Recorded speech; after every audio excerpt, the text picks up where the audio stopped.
Seeker, I am Ghost King, and tonight I take you into a truth they never wanted you to know. Did you know that in many parts of Africa, the most secure bank is the grave? It's true. It's a secret whispered from one generation to the next.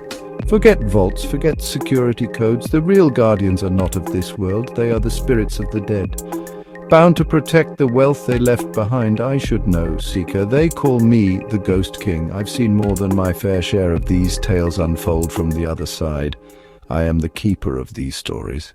Let's travel to a small village in the Eastern Cape of South Africa, not far from where my own grandmother told me stories. There was a man named Siyabonga. He was a good man, but life had been hard on him. His crops failed. His children were hungry. His hope was wearing thin. One night his grandfather came to him in a dream. The apparition appeared with the clarity of a living person. The old man, buried for 30 years, pointed toward the base of a large rock formation behind their homestead. He warned him, "What is mine is for the family, but its time has not yet come. Do not disturb the soil." Siyabonga woke in a cold sweat. He knew the stories. Everyone in the village knew them. They spoke of an old farmer who went mad after unearthing a pot of colonial-era coins. They spoke of a woman felled by a mysterious illness after her husband found a stash of gold jewelry. The warnings were clear, passed down like family recipes. You do not touch what the ancestors have claimed. For weeks, Siyabonga honored the warning, working, praying for rain, trying to forget, but desperation gnawed at him. It made him deaf to ancestral wisdom. He waited until his wife and children went to relatives in a neighboring village. He picked up a shovel. He walked toward the rocks. The air grew still.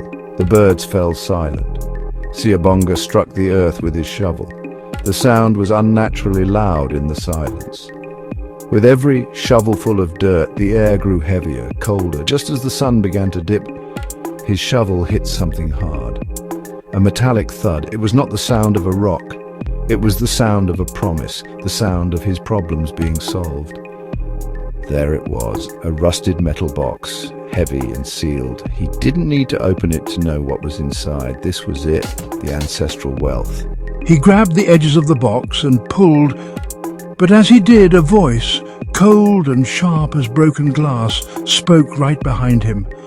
"I told you not to disturb the soil." Siyabonga froze. He dropped the box. The thud echoed in the deathly quiet evening. He turned around slowly. Standing before him was his grandfather, but not the kind figure from his dream. This was a spectre, translucent and shimmering with a cold blue light. The ghost raised a hand, not to strike, but to point. It pointed at the box, it pointed at Siyabonga. It slowly shook its head. The spirit began to fade, dissolving into the twilight like smoke, leaving Siyabonga alone with the unearthed treasure and the chilling consequences of his disobedience. The silence that followed was worse than the confrontation itself.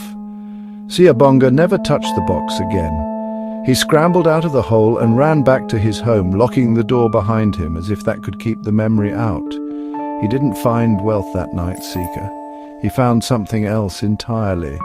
He found a fear so profound that it settled deep within his bones. From that day on, he was a changed man. He couldn't sleep through the night without seeing his grandfather's disappointed eyes. And the village whispered that he had been touched by the spirits, that he had traded his sanity for a glimpse of forbidden gold. The treasure remained buried. What good is a buried fortune if the key to unlocking it costs you your peace, your very self? It teaches us that some wealth is not meant to be spent. These stories, Seeker, are more than just ghost tales. Your journey is to learn how to listen to them without disturbing their rest. Keep seeking, and perhaps you'll find a treasure far greater than money. So be sure to subscribe to my channel, Seeker, because this is where you uncover the forgotten truths of your African heritage, turning your doubts into belief with every eerie tale. And if you are the one, Seeker, still watching till the very end, watch more of my videos. I drop new stories every week, so don't miss the next forgotten truth.